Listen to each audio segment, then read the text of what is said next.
Sementara itu pemirsa, di tengah pandemi COVID-19, umat muslim tetap melaksanakan pemotongan hewan kurban dengan tetap mengikuti protokol kesehatan seperti membatasi jumlah panitia dan mewajibkan penggunaan masker. Daging kurban diantarkan langsung ke rumah warga sebagai wujud berbagi di masa sulit ini.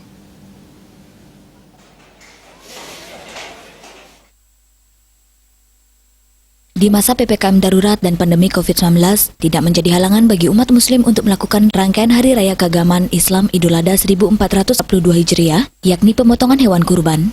Kegiatan pemotongan hewan kurban dilaksanakan di Gedung Serbaguna LDII Provinsi Bali, dengan tetap mengikuti protokol kesehatan dengan membatasi panitia, mewajibkan memakai masker serta pengawasan dari Babinsa dan Pecalang. Kita milih sapinya yang sehat-sehat karena aturan dari kurban sendiri kan juga sudah ada ya, pesanan untuk hewan kurban itu harus diantaranya sehat, tidak cacat dan lain sebagainya. Itu sudah diseleksi. Seluruh sektor yang ada di wilayah tempat-tempat kegiatan LDI sekitarnya, masyarakat tidak lihat pandang ya agama apapun itu, pokoknya masyarakat sekitar yang kita terjangkau, bahkan ada yayasan yang ada permintaan baru kita inventarisir semuanya. Itulah kemudian kita bagikan sektor yang terdekat, itu yang menangani dia, kita nggak terlalu lalu lalang. Kita setiap namanya PAC ya, kelurahan, itu melibatkan lingkungan setempat, terutama kepala lingkungan, pecalang, nanti pembagiannya lewat beliau-beliau itu. Artinya kita tidak memandang suku, agama, ras, dan sebagainya.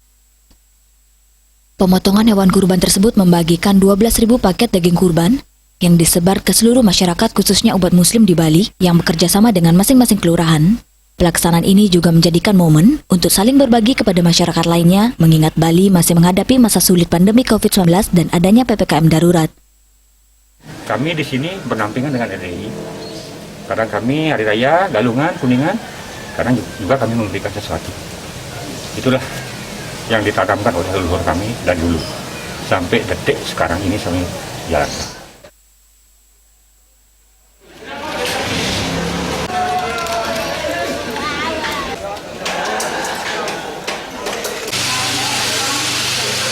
Juliana, Bali TV.